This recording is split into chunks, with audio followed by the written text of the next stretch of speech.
So I have the chain case cover off and it looks pretty good in there. People sometimes fuck up this right here. It's what pulls this gear out to engage the reverse on here. So I just have to remember that that little washer that came off is crucial, because if you don't have it on there, it won't work right. It'll just sit there and grind and whine and it fucks right up. Okay, so I took the cover off and it's been sitting on its side, so all this sludgy shit's draining down right now. But it was all at the bottom. It's just what happens from running gear oil in it. You can tell like it's all.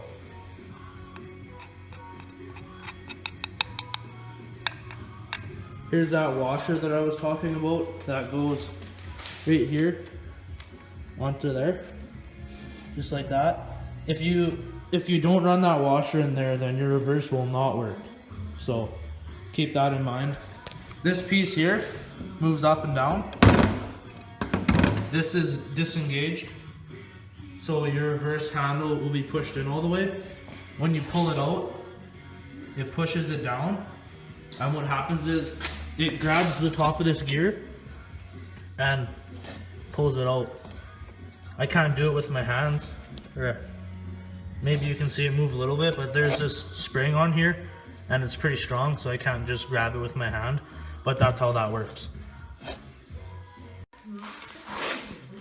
This bolt down here that holds on the main gear at the bottom, it's kind of a prick to get back in. This piece right here, as you loosen off the bolt, the tension of the spring comes off and it comes out. So I'll try and do this so you can see it.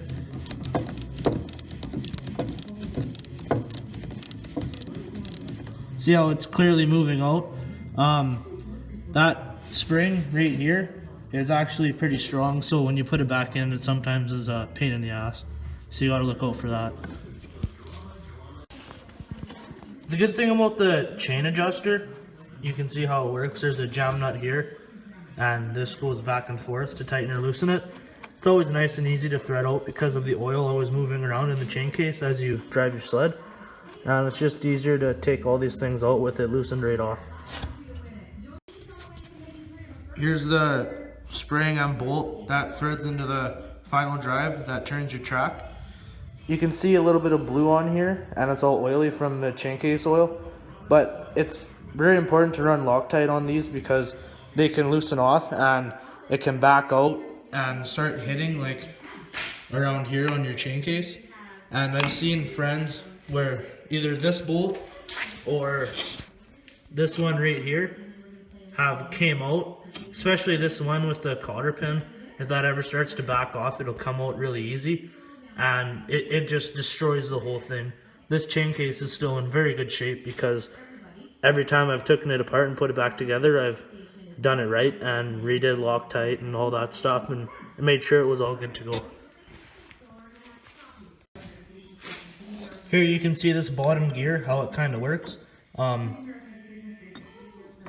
Right here it's in forward position, and when you pull your reverse and these gears, this pushes down, which in turn pulls this out so that it's in with this gear now, so that the chain case actually spins backwards, and the gearing is way lower. Because if you look at this gear here, I don't know if you can see it or not, this one is pretty big, and this one's small, but this one's even bigger, and this is even smaller than the top one. So your gearing is really low when you reverse your sled like this. This little sleeve right here that I'm holding, it slides onto the final drive.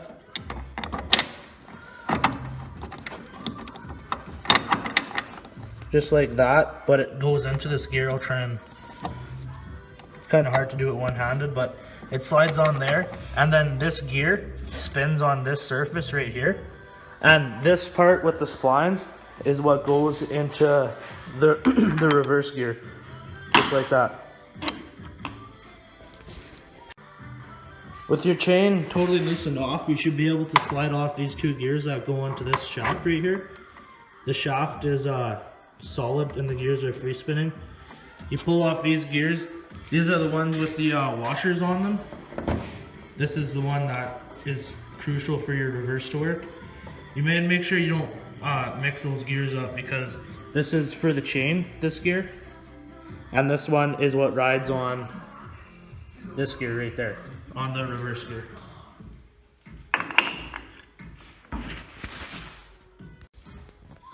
Now with those gears off here, there's enough room that you can pull this out of the chain and take it off. This is the bottom gear of your sled that drives it in forwards.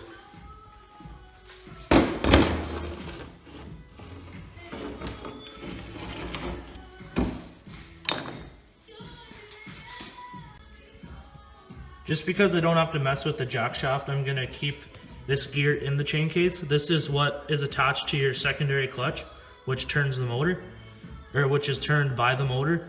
And then this down here is the or the final drive that turns your track.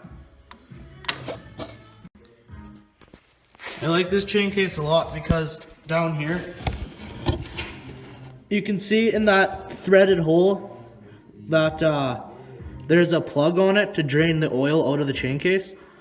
And most people's sleds don't have that plug in it. So it's always nice to just change it out without having to open up the chain case cover and it all fall out into your belly panel in here.